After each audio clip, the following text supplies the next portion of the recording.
بسم اللہ الرحمن الرحیم. میں ہوں ایز انصاری. قسط نمبر 6 سچ والا یعنی قرآن والا کی ویڈیو پر تبصرہ. آخری آیت ہے 187. قسط نمبر 6.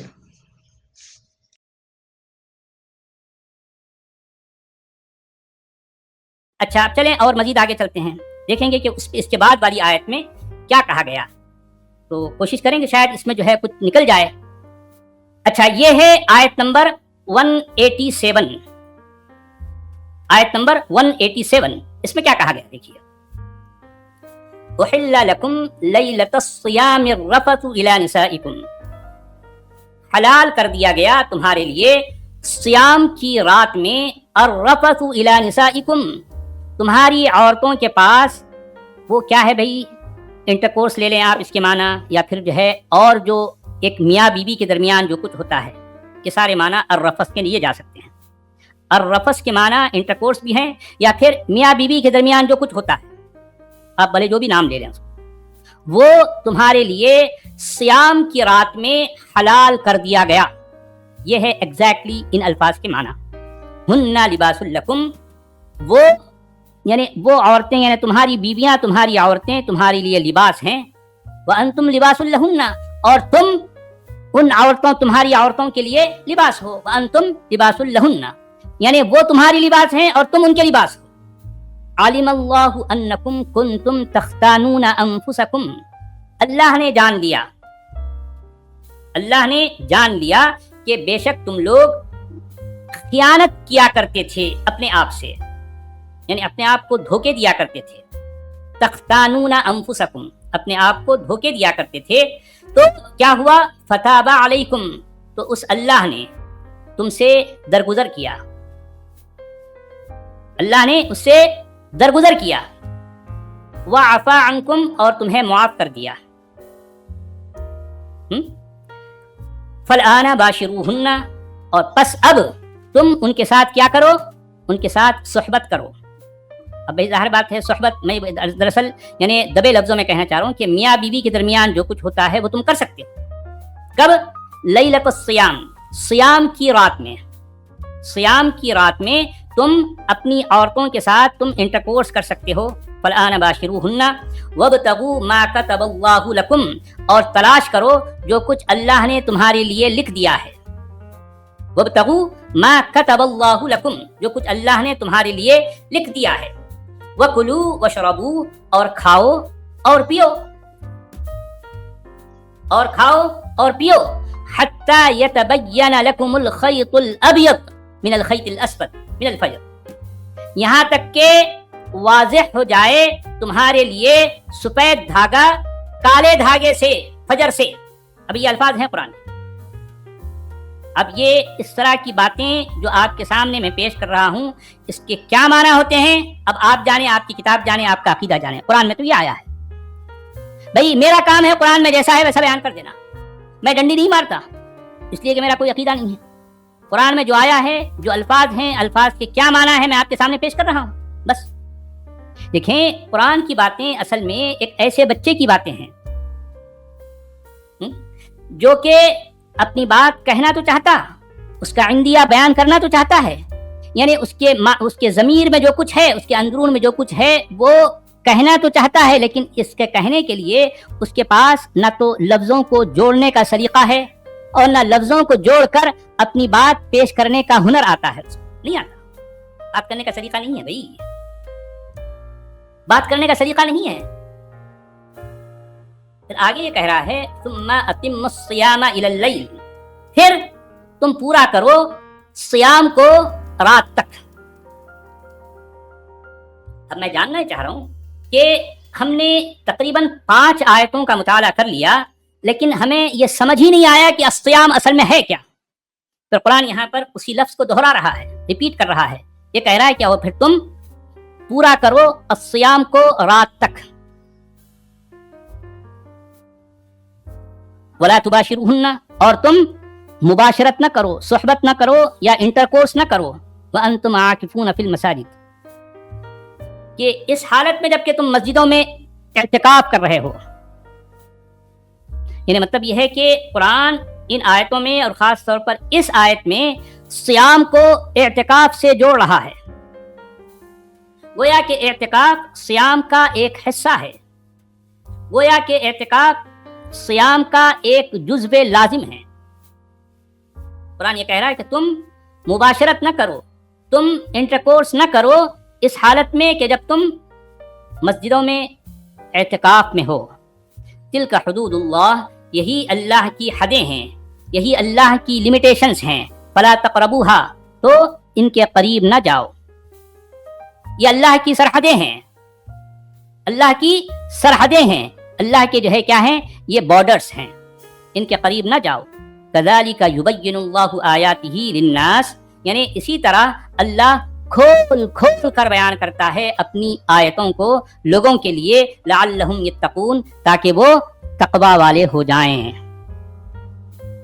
سچ والا یعنی قرآن والا کی ویڈیو پر تبصرہ، آخری آیت ہے 187. احل لکم لیلۃ الصیام الرفث الی نسائکم، حلال رکھا گیا ہے تمہارے لیے صیام کی راتوں میں تمہاری عورتوں سے مباشرت کرنا.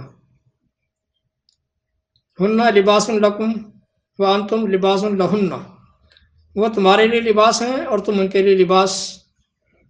کنایتاً اس سے مراد رازدار ہونا، پردہ پوش ہونا، پردہ پوشی کرتے ہیں میاں بیوی ایک دوسرے کے، تو کوئی ان میں جو ہے درمیان میں حجاب نہیں ہوتا، جیسے لباس میں نہیں ہوتا نا، بالکل اس طرح سے لباس میں جو اور انسان کے بدن میں کوئی حجاب نہیں ہوتا، درمیان میں کوئی پردہ نہیں ہوتا، اسی طرح سے یہ کنایتاً ایک بات کی گئی ہے.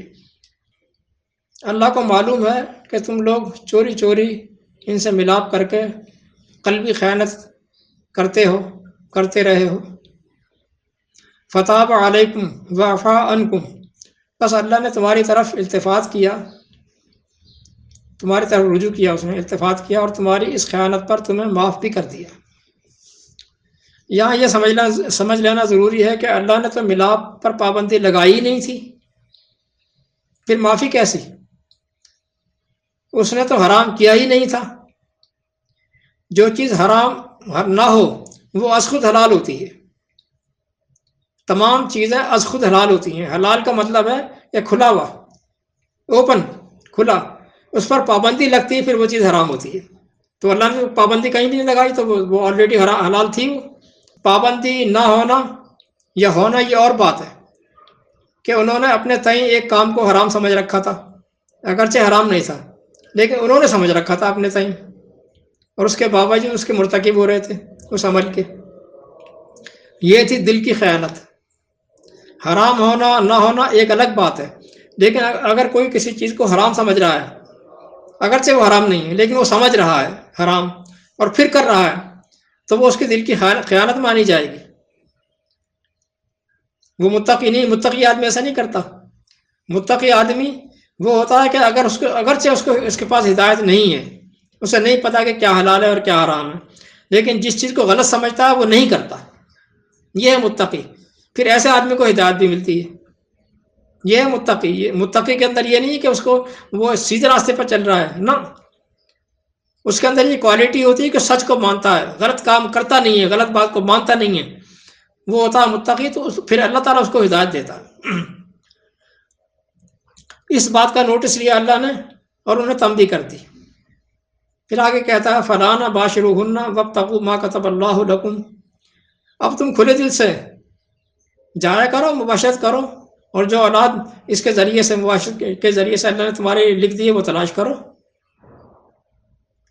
پھر آگے کہتا ہے وَكُلُوا وَاشْرَبُوا، اور کھاتے رہو پیتے رہو، حَتَّى يَتَبَيَّنَ لَكُمْ خَيْطُ الْأَبْيَضُ مِنَ الْخَيْطِ الْأَسْوَدِ مِنَ الْفَجْرِ، جب تک کھاتے پیتے رہو جب تک تم پر واضح نہ ہو جائے، یعنی تب تک کھاتے پیتے رہو جب تک تم پر واضح نہ ہو جائے، تم پر کلیئر نہ ہو جائے، تبین نہ ہو جائے سفید دھاری سے جدا ہو کر سیاہ دھاری.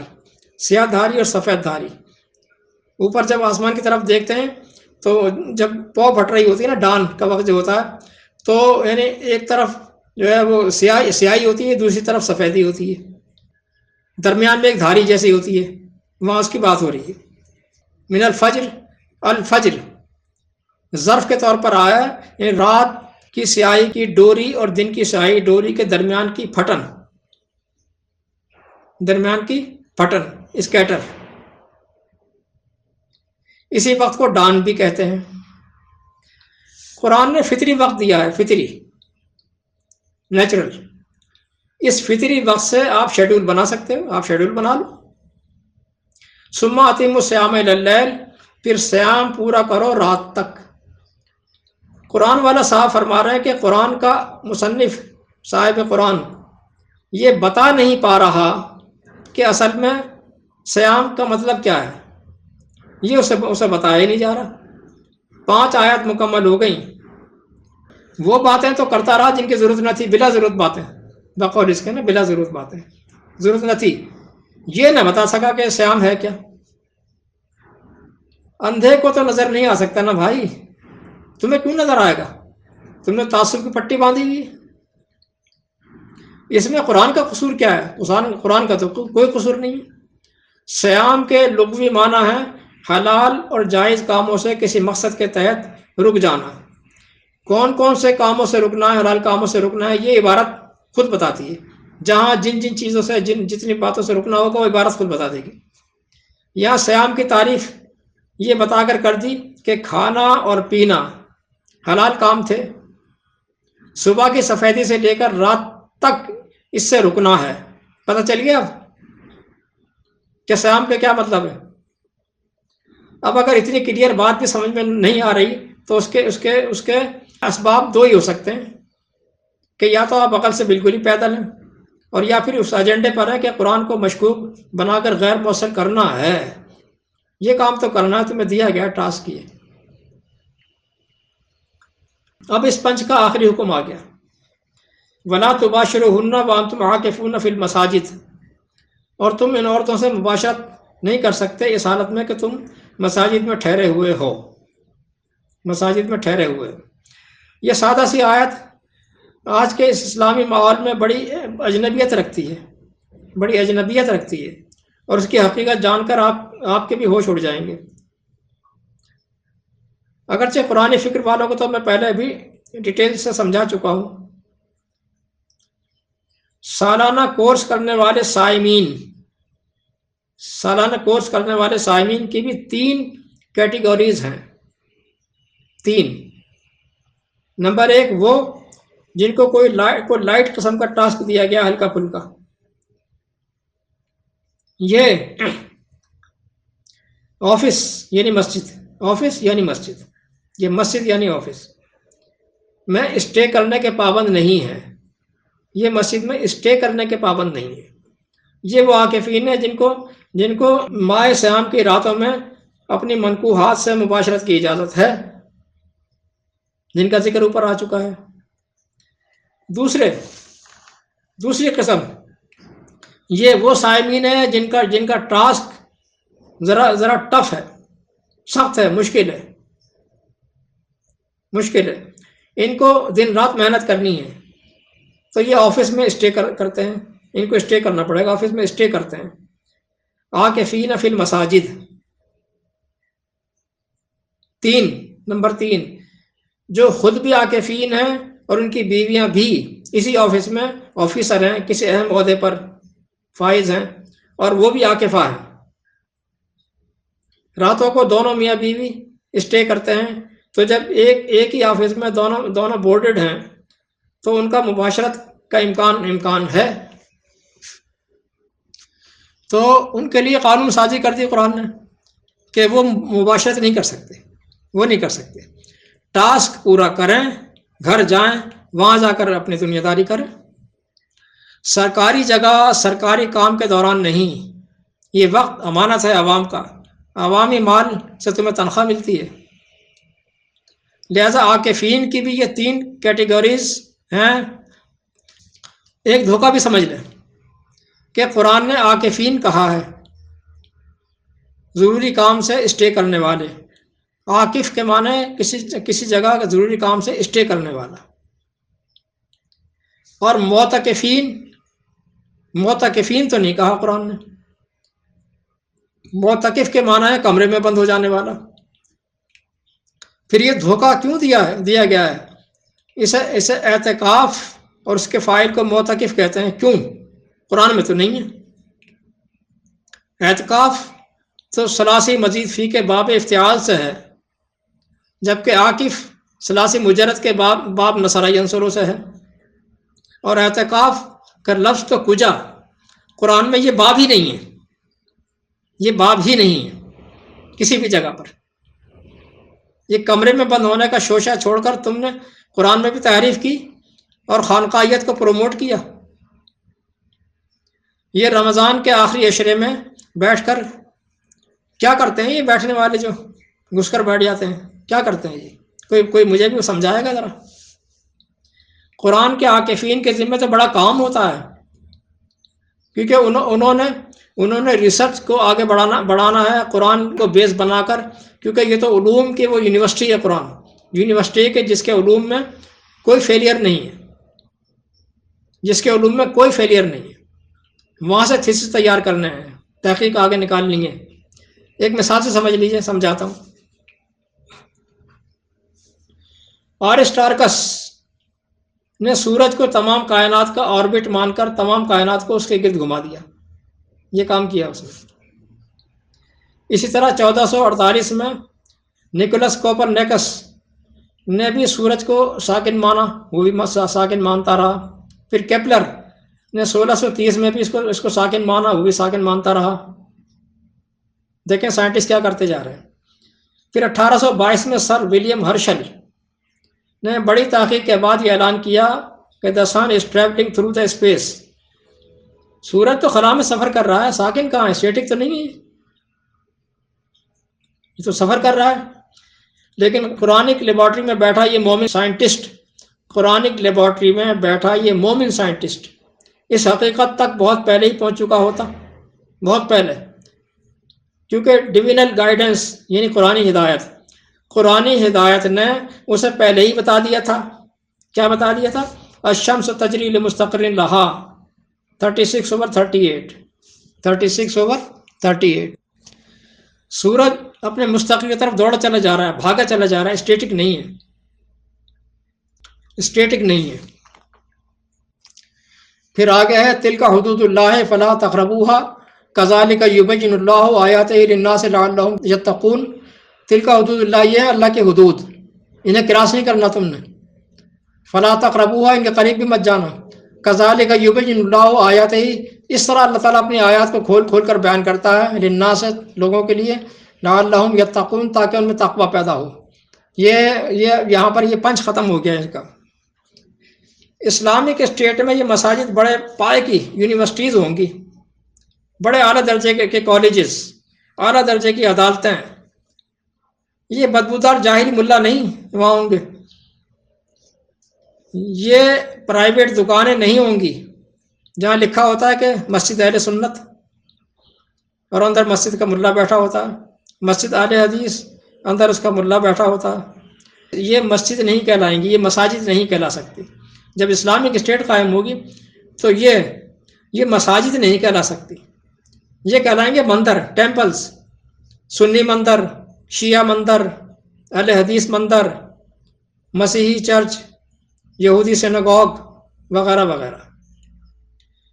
آج کوئی سوچ سکتا ہے کہ ایسا ہوتا ہے اسلام؟ ایسا ہوتا ہے مسجد، ایسا ہوتا ہے. دیکھیں میں ہوتی ہے نہیں کہہ رہا ہوں، کیونکہ یہ عربی میں اسلام کے اندر یہ مذکر ہے. مسجد